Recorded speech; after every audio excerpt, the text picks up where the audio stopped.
Appalachian State 17, Texas A&M 14. One of the biggest days in the history of the Appalachian State program. We talk about winners first on this show, so A&M's going to have to wait just a second, even though I know a lot of you are here to watch what we do with them. It's going to be an uncomfortable segment because we got some uncomfortable things to say. But here's the most comfortable thing. I want you to take a look at some video from Boone, North Carolina yesterday. The game was played in College Station. Obviously, everyone in Boone, North Carolina is tuned in. App State goes into College Station and win, despite scoring 17 points. It boggles the mind. We'll get to all that in just a second. But, Colin, do we have the video of the locals? Once the upset goes down and all the bars and all the restaurants start to spill and all the dorm rooms and all the apartments and whatnot, what do you do if you live in Boone, North Carolina, and you upset Texas A&M? You just spill out onto the street. And if you're watching on podcast, I have to describe huge throngs of people about to converge in the middle of the most busy thoroughfare in downtown Boone, North Carolina. Not the outskirts, downtown. Check out the scene. Can you tell the game just ended? Look at this chick in the middle. Her car gets inundated. Normally you'd worry, mob, uh-oh, don't dent my hood. Nope, she just opens the sunroof and she just vibes along with them. This is thanks to @CluckRyan there on Twitter. This is like video of the year material. This is certainly Pate State material. And this is what makes college football unique and different than anything in the world. And this is why the mantra around here is every given Saturday. Because you get special stuff like this every given Saturday. Hey, big congratulations to App State. Because not only did they win a game, man, they kind of dominated a game. And this is where it's going to get really uncomfortable, okay? I wanted to lead this off with giving adequate praise to App State, and I want you to watch this video on repeat. If you're watching on YouTube, feel free to go watch the replay and just loop this. It will turn any frown upside down. Sincerely, congratulations to App State. I now want you to think about going back to Friday, and I want you to picture this game, okay? The line on the thing was 17 or 18. So if I were to tell you App State is only going to score 17 or 18, how confident would you have been that A&M wins and rolls? Like, how much money would you have put on A&M to win and cover? I would have been very aggressive. Let me just put it that way. That's the first question. How did they win with only 17 points? And then the follow-up, once you watched that game, I took it in the Austin airport, where there were more App State fans than there were in Boone, North Carolina, by the way. After you watched that game yesterday, and there are some jarring numbers on your screen right now I'm about to get to, so please keep this up for a while, Immunity. I want you to answer me this question, including those of you in College Station, because this is a bitter pill but a necessary pill. What would App State's coaching staff do with Texas A&M's offensive talent? I think you know the answer. In fact, I could fill that blank in with a number of staffs. What would a number of staffs across America do with the talent roster on offense that Texas A&M has? This was a cataclysmic day for Texas A&M football. As bad as you think this was for them, it was probably way worse on so many different levels. Padlock stats, you want them? We got them. Look at the plays. Look at the total plays. I could not believe this when I went back and checked box scores this morning. App State ran 82 plays yesterday in College Station. Texas A&M ran 38. And, of course, that correlates with the time of possession, which is 41.5 to 18.5. A&M did not pass for 100 yards. They did not rush for 100 yards. They had 9 first downs to App State's 22. Where isn't the padlock stat? Sometimes you may look at these scores and you may think, well, A&M must turn the ball over 7 times, and that's how a 17-14 final ended up on my screen. No, they just got worked. They got physically worked. And initially, I look at the 17 on the board for App State and I say, boy, A&M's defense really came to play. They didn't. They really didn't. They got worked too by guys that they outclassed physically so thoroughly. What's the number, Jesse? I mean, listen to the disparity in these programs, okay? Amount of 4- and 5-star players on the rosters. A&M has 56. App State had 1. I thought about going and getting a jar of M&Ms just to illustrate how wide the gap is between 56 and 1. But we're too cheap and we didn't have a vending machine close enough by.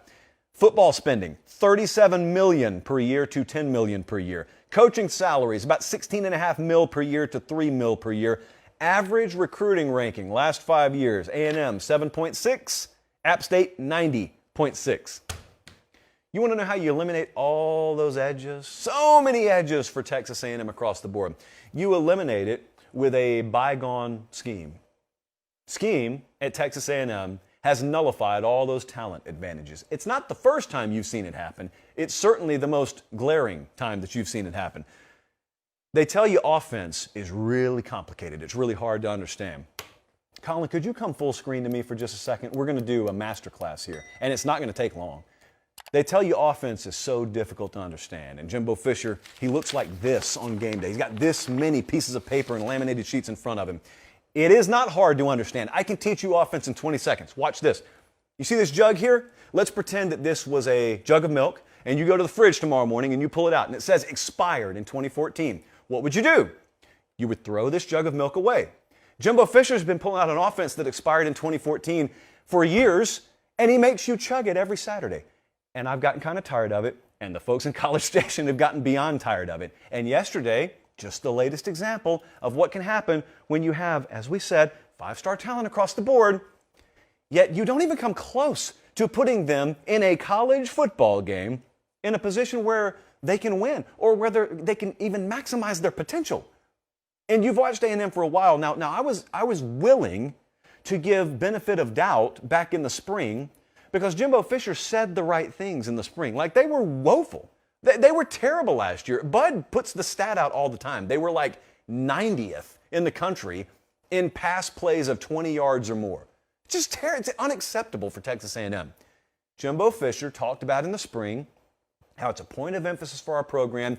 We've got to evolve. We've got to adapt offensively. We've got to push the ball down the field. We know this. We know this. We know this.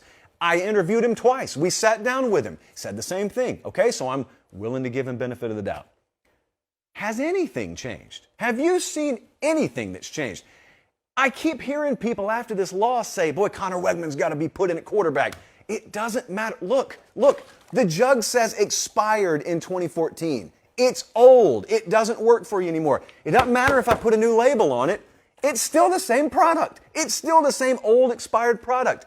That offense isn't radically changing at this point, apparently, regardless of who you put at quarterback. They've got to pull the nose up on this so quickly. They have no time. They got 5 days now before Miami comes in there. Miami's got a better quarterback than they have. And Miami can go in there and beat them. The opening line on that thing is like 4 or 5.5. A&M is favored in the game for those interested, but they've got to pull the nose up on this thing, and they got to do it quick because the time for adjustments, that's over. Okay, the time for mixing and matching is over. Look at the horror story in future tense on your screen right now. And if you're listening on podcast, let me spell it out for you. Next games on A&M schedule: Miami at home, Arkansas in Dallas, Mississippi State in Starkville, Bama in Tuscaloosa, South Carolina in Columbia, Ole Miss at home, Florida at home, at Auburn. You get UMass, and then you end the season with LSU. You can lose, aside from UMass, literally every one of those games. Now, the good news is you could also win most every one of them. Do you know how quickly this can go sideways? Do you understand how little patience that freshman class, the highest rated recruiting class of all time, do you understand how little patience they'll have? They're not locked into that place. They came there buying into a vision. The vision that they bought into is a far cry from what you saw yesterday. So you can believe that everyone's there for the betterment of that A&M brand and its brand over self. That is not the NIL era. It is not. I'm just telling you guys. And if you want to see a locker room go sideways, lose this Saturday. Don't change offensively. If you want to see a locker room, if you want to see a program go sideways, if you want to see a nosedive, keep doing what you're doing. I don't know that anyone can disagree with that. I hate it, because I have an affinity for the A&M program, but my goodness, I got a little group text with some A&M buddies. I'm not even being as harsh as they are. This is a little bit sanitized relative to what they've been saying. Nick Saban dealt with this at Alabama a few years ago. Famously, Nick Saban watched his defense get worked a few times by next generation offenses. And he pushed the button in Tuscaloosa and he made the change, and then Alabama went on a run that probably was better than what they had gone on to that point. Kirby Smart may very well be in the process of sort of overhauling parts of the Georgia philosophy to be more, not offensive centric, but to have an offense that you can have. Because at these kinds of programs, when you can recruit at the level that Texas A&M can, or Georgia, or Bama, or Ohio State, you get to choose what kind of offense you run. Who in their right mind would choose to do this? Jimbo runs the kind of offense that you should be forced to have to run. They have the luxury of doing anything they want. Saban's doing it any way he wants. Kirby, they just hung 500,000 points on Oregon because they threw the ball all over the place, because they understand. The smart ones, the ones that can evolve, it's not an intelligence thing, it's an adjustment thing. It's a willingness to adapt. They've got it. Jimbo doesn't have it, or at least he has not shown that he has it. You get to do it however you want to. Why in the world would you choose to do it this way? Here's my point. Saban and Kirby, they made, and in Kirby's case, are making those adjustments, and it did not rip their heart and soul out because they're defensive guys. They may not love the way the game's evolved, but they were willing to do it, and all it took for them was, let me go hire the right offensive coordinator. To Jimbo Fisher, do you understand what that means to him? A lifelong offensive guy. He handles the quarterbacks. He handles the play calling. That's him on game day. That's his MO. If he's not serving that purpose, Jimbo Fisher feels lost. And at the crux of it, I don't think you have to be able to diagram a single play on a grease board to understand that that's the reason he's been so unwilling to change. It's his program. He's the head man. And he is afforded, for better or for worse, the luxury of dictating which direction they go, what kind of offense they run. For Kirby Smart or for Nick Saban, it's just as easy as biting the bullet and saying, all right, let's change. Let's recruit a different kind of athlete. Let's prioritize different things. Let's get a different offensive coordinator in here. We'll run a different system. If Jimbo does that, he's basically hitting the flush button on himself. What does he do at that point? It's not his offense anymore. To him, it wouldn't even feel like his team anymore. I don't know that he's willing to make that move. And if he's not willing to make that move, I don't really know what the answer is, because he's locked in so long-term contractually that what do? Do you just resign yourself to always being an 8-win program but paying a guy 11-win money just because you're A&M? I don't think so. They got a lot of money. They're not that dumb. So I don't know what direction it's going to go. I mean, Miami goes in there Saturday. If Miami beats them Saturday, it's already uncomfortable. I don't know that it can get more uncomfortable. I have spoken to some people around the program. I am telling you that true freshman class is not hanging around for this. They are not. They are absolutely not. So it's got to be improved upon, and it's got to be improved upon right now. Thanks for watching, guys. Don't leave yet. Don't leave yet. Make sure you like the video, and please subscribe to the channel. Not just for me. That's how we keep this entire thing free.